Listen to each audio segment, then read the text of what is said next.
to another important edition today. We are having our brother ENEMAMA AKUBUR. I am your host, Muhammad Aliu Obaka, also known as Obiju Olopu. Today we are going to talk about governance in Kogi. And Mr. ENEMAMA AKUBUR is going to do justice to that. Before we go into the program properly, let's go on this short break.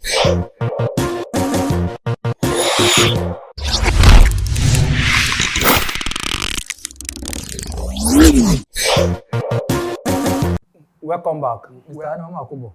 You are highly welcome to this program today. Just as we have said it earlier, we are going to look at the governance and the Yahaya Bello presidential ambition 2023. What is your own assessment on Governor Yahaya Bello performance in Kogi State so far? Once again, I'm very excited on being on this platform, a platform that has been reaching Kogites, especially at the grassroots, to enlighten them about the activities of governance and then the government itself in Kogi State. Now, to be sincere, let's be frank with ourselves. Kogi State is one of the most viable and very missionful, let me use that English, state in Nigeria. Now, you are asking me this complex question of governance in Kogi State. Which aspect of governance are we talking about? But for the sake of, because if we want to discuss governance, it will take us a long period of time discussing this thing. But let's look at some key areas in which the government have tried or has failed. But here am I, because I can now testify to you that in the first tenure, we were not comfortable with the administrative style, leadership, administrative or political orientation of the Yahaya Bello administration, which we all complained. But with the coming of Yahaya Bello, the second Yahaya Bello, most of us that were critics, that is self-acclaimed critics, and the Mararaba boys, Mararaba Junction, I call them boys. Are you getting it? We have now seen that there is a form of a sort of a political miracle that happened along the transition line. That is, the government of Yahaya Bello and Edward Ononja now is different from what we used to know. What do you mean by it's different? It's different. What I mean is that the administrative style aim at bringing dividend of democracy is better. It's not best, but it's better compared to what we have now. If you look at the policies on ground, the projects that they have brought forward, even though they have not completed it, you see that there is a form of mission in governance. And when there is mission in governance, it simply means it's going to uplift the status of the people of the state. Now, let's, for example, you have the same government they have now brought Conference State University of Science and Technology, which is about to start in February. We have the mill, the rice mill. You have the reference hospital in Okene. And then some major hospitals are being renovated in Kogi State in different rural districts. Coupled to that, there are a lot of feeder roads, infrastructures that were left decayed in Kogi State that has now been revitalized by this administration. It was the same administration for the first time I'm seeing in Kogi State that tractors were being distributed at large scale to farmers in order to boost agricultural district. Of recent, the governor was awarded an award on agriculture. Are you getting me? So now, in the history of Kogi State, if you have such person in power, what we're supposed to do is to complement the effort of governance with the citizen. Criticisms are not necessary. When we criticize, we expose ourselves to unnecessary attacks. Mr. ENEMAMA AKUBUR, I want to come in this angle. You say that the rice milk, the rice milk we are talking about, how effective is that farming or with that agency, or what do you call it, the rice mill? Because the last time we heard about the rice mill was just on air, just like we heard about either Aganabode Bridge and so on and so forth. All those things to us are I don't know. People are saying that it's more like a political or media propaganda than that of physical things that they can see. So, is and what, you are here now you know, on our program here, and you are telling us that they are doing. What are the current situation or position in now, what the they have done? situation on ground, I cannot tell you actually, Okay. but there is the level of progress in that rice mill. You don't expect everything to come out 100%. I getting it. They started the production, and production is still going on.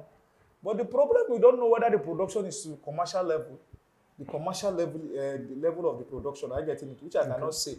But the truth is that the rice mill is there. It has employed some people. It has given them the means of livelihood, and they are depending on it. I getting it. So we should now be able to appraise governance based on their attempt. Are you getting it? Of doing something, rather than us trying to appraise them on their attempt that they want to do something and we believe that they cannot do it. Do you get it? The Bello administration of recent, if we can collaborate with the Bello administration, I see a purposeful state for Kogi State. Now, the issue of this shout about the Bello not performance is just natural in politics. The theory of paradigm shift and its consequences, adherent consequences. Now, whenever there is a paradigm shift, definitely there are people that love power.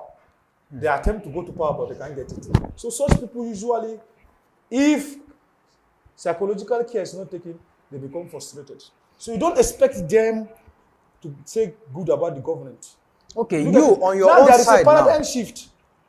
The level, the thinking before, if you go to government house, what I have to know, most of the times when you go to government house, you see 95% of youth going to the government house every day. Every day, doing what? They just give them 20 naira, 30 naira, 1,000, 2,000 naira. You see them even begging. I get in the government house. But now, if you go to government house, you see there is an air of mission. So whoever is visiting government house now is coming to, it's not more coming to take money. No, it's coming to bring idea. Not like before. Most at times, before, they just come, they sit down, just like the motor park house, sit down in front of the government, the reception. You see them, they sit down, they will not start where, they will not give them 20, 30 naira and they go. That was how the mentality was. But now, I say, when you go to the government house, you will now see that there is a change. People that go to that place, because who don't go, people that go will testify that at least there is a change in orientation. The way people now view governance in Kogi State is different from the way those ones do.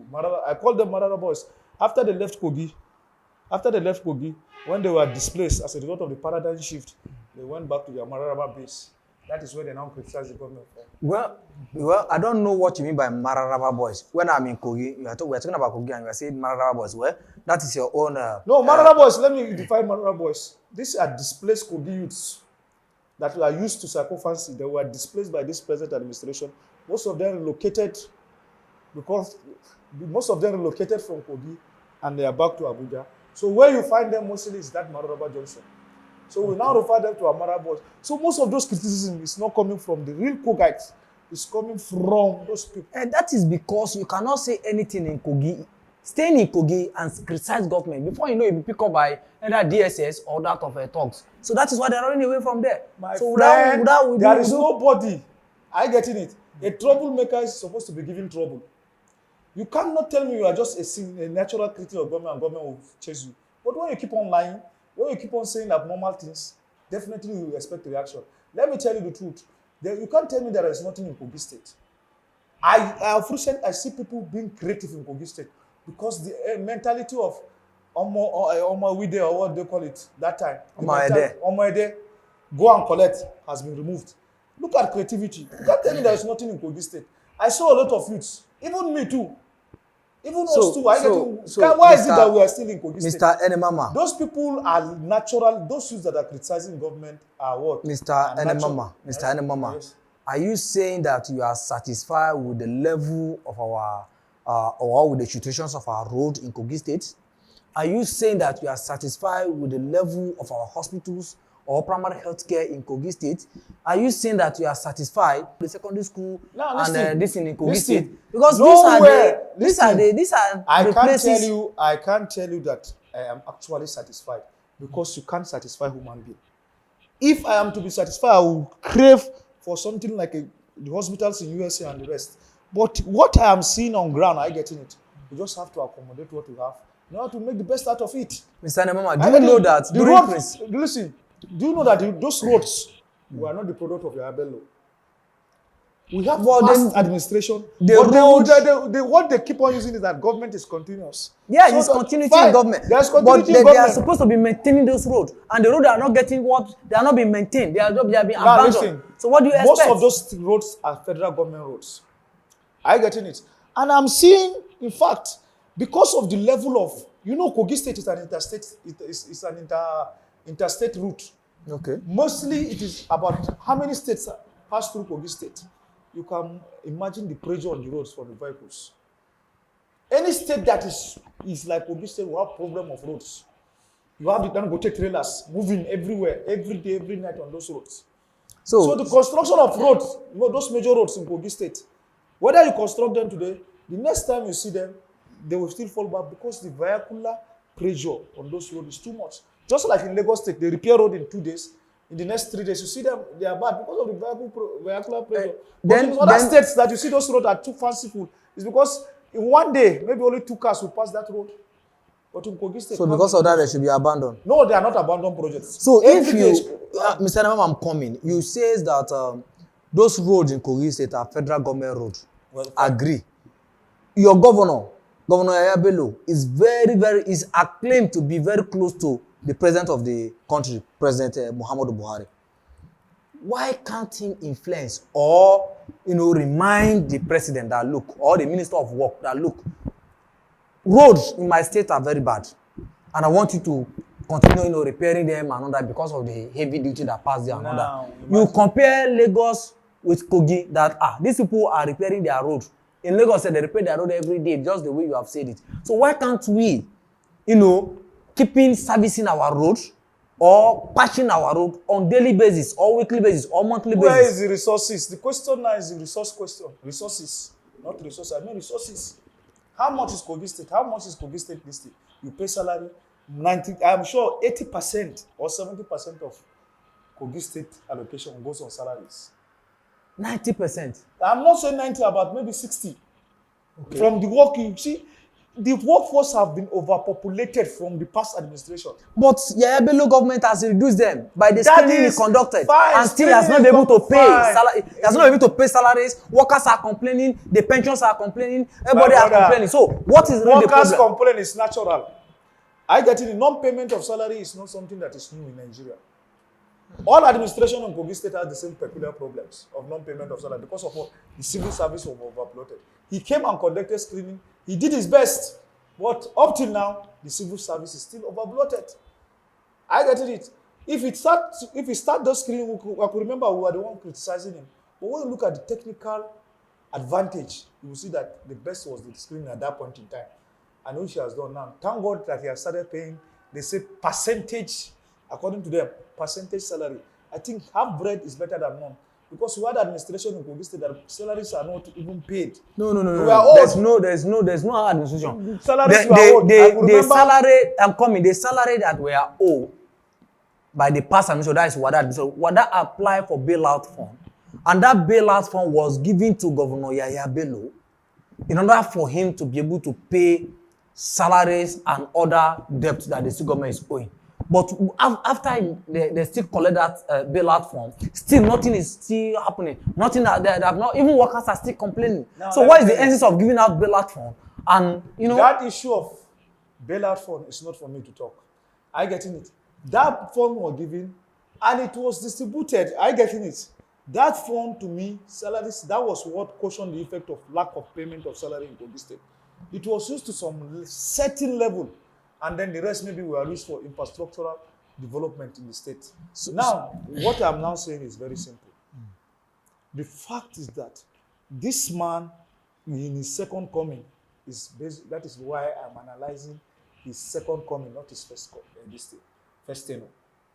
His second coming is full of promise and is promising, and I can see. So, Mr. ENEMAMA, are you in support or are you part of those that are in support of Governor Yahaya Bello to come out for presidency 2023? Now, count me very well. I will say it without apology. 100 times, if Yahaya Bello should come out for president of Nigeria, I will support. So you think he's going to win? You know, election is a contest. Okay. Are you getting it? Okay. It depends on the individual. Once an individual offers himself to the political market, that's the beginning of what we call the beginning of the contest. Okay. Are you getting it? The determination, the zeal is there from the person that wants to contest. If he says he wants to contest, me as a co-guide, first of all, I'm a Nigerian. I see myself, no, first of all, I will see myself as an Igala man. Okay. Then I will now come and see myself as a co-guide before seeing myself as what? A Nigerian. It's natural. That is my own progression. Okay. I getting it. So I can't see a situation whereby I see a co-guide. A co-guide, whether it's from which part of Kogi, coming out as a president, then I go and support on that person. So okay, you are supporting. Your own support is based on the fact that he is from Kogi State. No, it's not based on performance. No, based on the performance he is performing now in Kogi State, and based on the fact that Nigeria is craving for what we call youthful president. Are you getting it? Do you know that? And also, now I'm coming. And then also, the fact is that I have seen what we call mission, a political mission in that man. All that man needs is support. Are you getting it? No governance. If you analyze all the states, you now analyze with what is happening in Kogi State. If we are to tell ourselves the truth, you will now see that Bello is ranked one of the best among those governors now. Okay. If you let me go back to this presidential ambition. If for you to contest for just a mighty position in this country, you must have been loaded with fund or cash. Yahaya Bello was just a little civil servant, and from there, he was a civil servant. From there, he now get this opportunity to become governor. Do you think Yahaya Bello has the fund to contest for that, to seek for that presidency seat, or to seek for that position? There is a lot of institutions that is trying to use Kogi State fund to contest. My friend, let me tell you the truth. If you have been in student politics or other type of conventional politics, you will see that when candidates come out, sometimes they don't even sponsor themselves. People sponsor them. Now, in the issue of presidency, for that matter, you have organizations, individuals, he has his own personal funds that will help him to The issue of fund is not the matter. The issue is the issue of what? Acceptability. And that is why we are now calling on all co-guides. Support this man. Let's forget about our activism. If you are a co-guide, I can categorically tell you that if you don't support the ambition of Yahaya Bello, because of the direct and indirect benefits, are you getting it? Then I call that your lack of support. I call it political witchcraft. Well, thank you very much, Mr. ENEMAMA. What is your last advice or last now, before word? I go, are you getting it? You know, let's be frank. We don't leave governance for the state government alone. Okay. We have House of Assembly members. We have senators. We have reps, all in the zones. But can you see, here am I, Kogi East.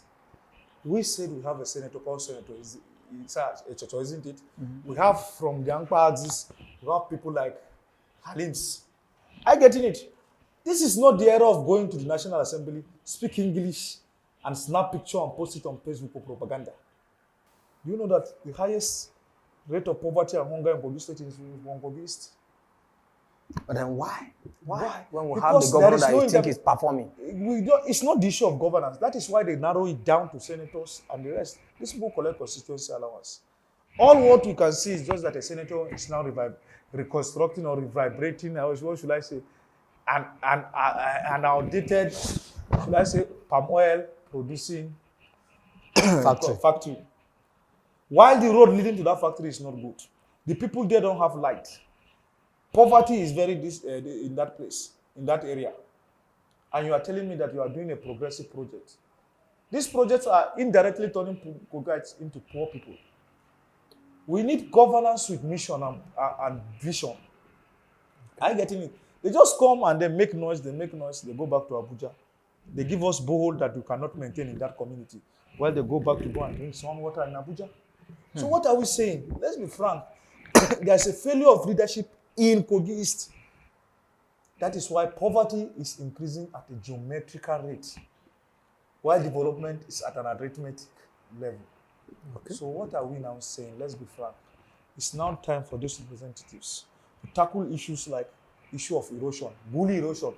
In the 9 local government of Kogi, everywhere is affected. Is it not so?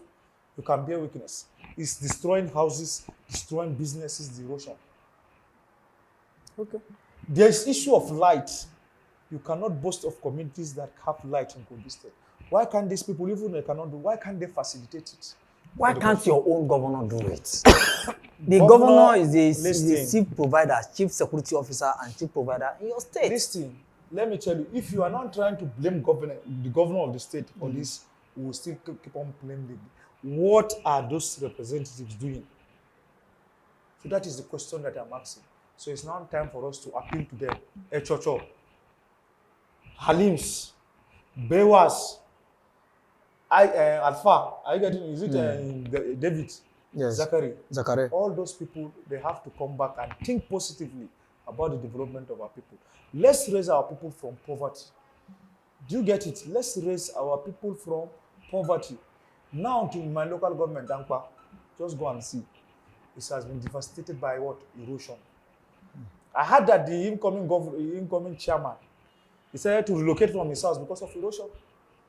He now relocated to another place, leaving those poor people. Incoming chairman, is it APC incoming chairman? I don't know who is incoming. I don't know who will win. Are you getting it? Okay. But the most important, there's a governor, and local government contestant that ran away from his house because of erosion. So what are we now saying?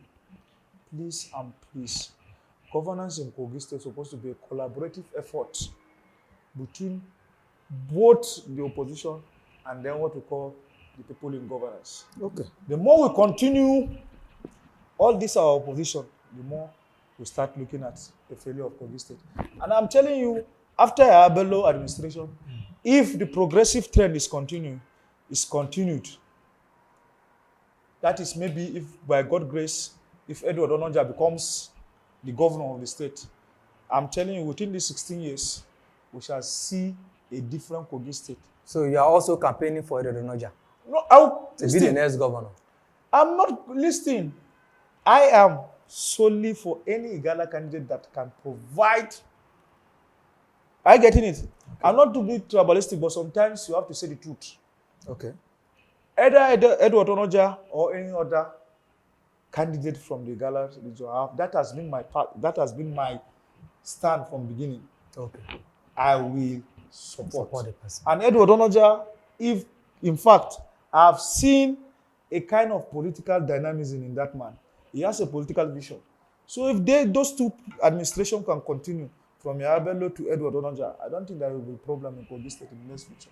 Those people are capable of changing Kogi State. Okay, thank you very much, Mr. ENEMAMA AKUBUR. Thanks you for coming to this program today. Okay. We appreciate when if you can come here next time to give us further analysis as at or progressive, movement of the state governor. Thank you for coming. Okay, Viewers, thank you. This is how far we can go on this program until we come your way next time. Thank you, Mr. ENEMAMA AKUBUR. Thank you. God bless you. Oh, yeah.